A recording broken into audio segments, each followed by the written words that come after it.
Hey, welcome back to the channel. So yeah, we have a preview here for the Bledisloe Cup, which is coming up tomorrow, I guess. Australia versus New Zealand. So the teams have been announced, and we're going to get into what we think about the selections. So first off, the New Zealand team. Now, they had a great performance against South Africa a couple of weeks ago, and I'm kind of pleased that they've gone with the same team. So that confirms what we thought after watching the game, is that they've found their best 15 at least, and there haven't been any changes, unforced changes. Only I think Sam Cane got injured, who had a good game last time, and Papalui is in, who comes off the bench. So I think New Zealand is setting their marker down in terms of, like, they're saying we found our best starting 15. So what's exciting now is that they're trying to change up the bench a little bit, which is something I mentioned in the last video. A couple of people have said that they didn't have the impact off the bench, and I think they're trying to remedy that with the selection of the team this time. You have some exciting players on the bench. Cam Roigard at 9. Now, Aaron Smith is a fantastic player and is playing brilliantly, but this has got to be his last World Cup, so they're going to need a number 9 replacement eventually, and Roigard could be it. He obviously has fantastic skills, but like the mentality I think that he has is like one which will suit international rugby, let's say. He's going to do well, I predict, when he does come on, maybe 60 minutes after Smith is gassed. I'm interested to see how Roigard would do. And Luke Jacobson makes a welcome return to the New Zealand team. He's been involved like all through his career with New Zealand and the All Blacks. He had a bit of injury issues a while back, and no, he's back on the bench now. Back row player, or forwards player, very strong boy, and so if he comes on, he could have a big impact.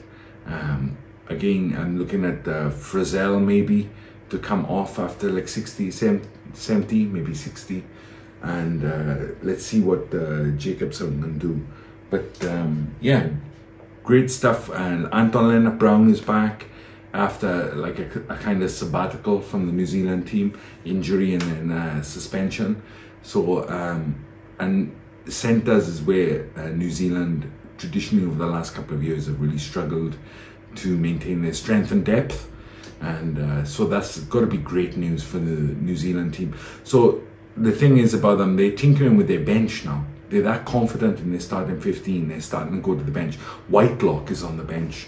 Retallick and Barrett had a great shift in the second row last time. I thought Retallick was the man of the match, particularly in the first half when New Zealand did all the damage. But Whitelock is there now, 100 plus caps. So you got that Takeako is there, like almost, how many caps he got? I haven't got it written down, but like he must have like 30 caps, and great impact players. So now this is what I like about this New Zealand team. Now they're not really playing with their starting 15, they're playing with their bench. So they're slowly working down, and that's a very methodical way to do it. And yeah, it just triggers all the warning signals for all of the other teams in international rugby.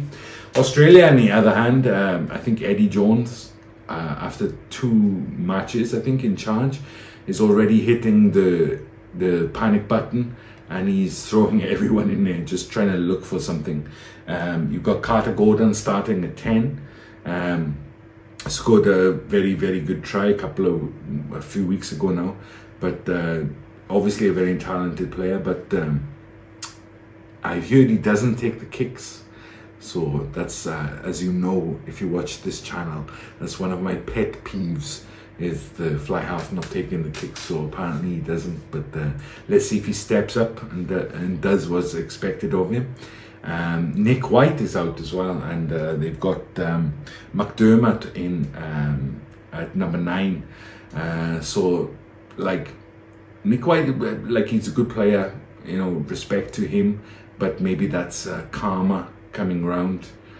I think if you're a rugby fan, you know what I mean when I say that. It's like certain things you can't do in rugby, and I think he crossed the line on 1 or 2 occasions, especially one. And yeah, so hard luck to him, but he's out. Eddie Jones has picked a very big pack to try and deal with New Zealand and try and stifle them.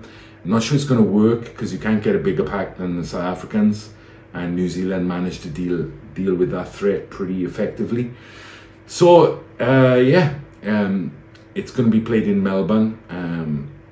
So yeah, predictions for the match.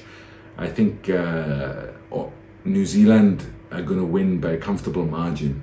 And once they do, I think their marker will be well and truly thrown down in the international arena before the World Cup.